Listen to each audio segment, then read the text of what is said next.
Hello，各位好，我係子凡啊。咁好多網上嘅分享者呢，就開心 share 啦。咁你會觀察到呢，佢哋到一段時間之後，可能就黯然離開啊。甚至乎有啲就轉成係收費平台咁啦。咁都見好多。咁其實呢，成段路啊，或者個心路歷程呢，係解釋得到嘅。咁呢樣嘢當然都會影響到大家啦。咁大家又其實有咩可以做到呢？咁啊了解下啦吓。咁簡單啲講呢，我就當佢好似一個起承轉合咁樣啊，當係唔同嘅階段咁嚟講啦。咁譬如講一個 blogger， 即係可能10年前咁樣啦，有啲 blogger， 咁佢又寫文咯，blogger 分享啲文章啊，啲 photos 啊咁樣啦。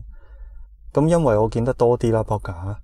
咁 YouTuber 就近呢3幾年我先開始睇嘅，咁而 blogger 就唔少好多同我做埋 friend 添啦，咁所以呢，就講下 blogger 會到肉啲啦。好啦，起承轉合，咁就先講點樣起法呢？即係起初係點呢？個初心係點呢？咁好多時啲 blogger 呢，真心想分享嗰啲呢，即係一開始啊係想分享下啲所見所聞啦，或者係啱啱新學到啲嘢啊，咁啊好興奮啊，咁啊想講俾人知咁樣。又或者見好多都係本來見到有人寫，咁有少少自負咁樣啦，只要人哋都識寫，咁我唔識寫咩咁樣，咁啊自己寫下咯。咁有部分 blogger 咧都真係當寫日記嘅啫，咁啊記錄低佢自己嗰啲生活啦、投資決定啊、投資嗰啲操作啊咁樣啦，即係攞嚟當寫日記。咁呢啲係好嘅。有時你憑感覺去投資呢，咁你自己買賣又得你自己知啊嘛。咁但係同你有乜嘢諗法都寫晒出嚟呢，即係兩者咁比較呢。咁你寫晒出嚟，有好多網友啊一齊睇住啊，一齊傾下咁樣呢。咁你會發覺後者係嚴謹啲嘅，認真啲嘅。咁呢個就啲 blogger 嘅起承轉合嘅起啦，即係佢嘅初心啦，通常咁樣去開始。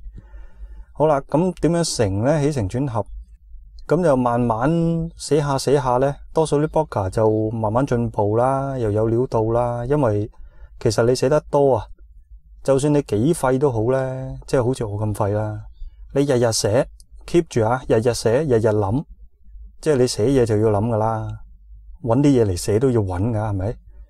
咁或者即係當一星期就寫3兩次咁啦，3兩篇文咁啦。就算啊廢廢地，慢慢你都會變得有料到嘅喎。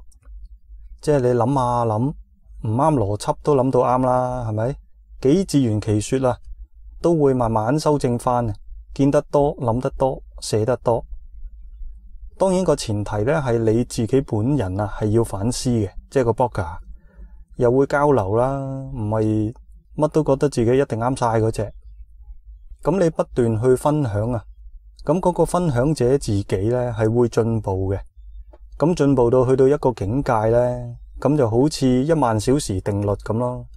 即係你做同一樣嘢，同樣差唔多嘅議題，譬如我講緊啲 blogger 係講緊投資理財嘅，咁你專攻投資理財某一範，當你操作係價值投資又好，玩期權又好，技術分析又好，總之你擺好多時間去到10000小時啊，你就慢慢開始都變咗專家。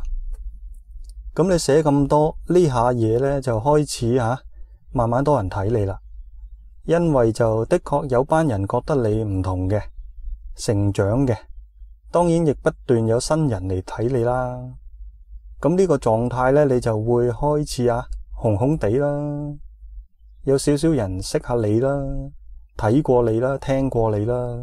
咁呢個階段呢，可能你寫 blog 嚟講呢係最開心嘅，因為起步咗之後開始揾到啲知音人，自己又透過分享嘅過程開始進步啦，亦見到自己進步，咁就覺得成件事就好值得去玩嘅。嗱，呢下都好笑啊，即係當你起跟住成，咁呢兩個階段呢，你可能好中意寫嘢，有意無意呢，你會插下人哋嘅，即係插下啲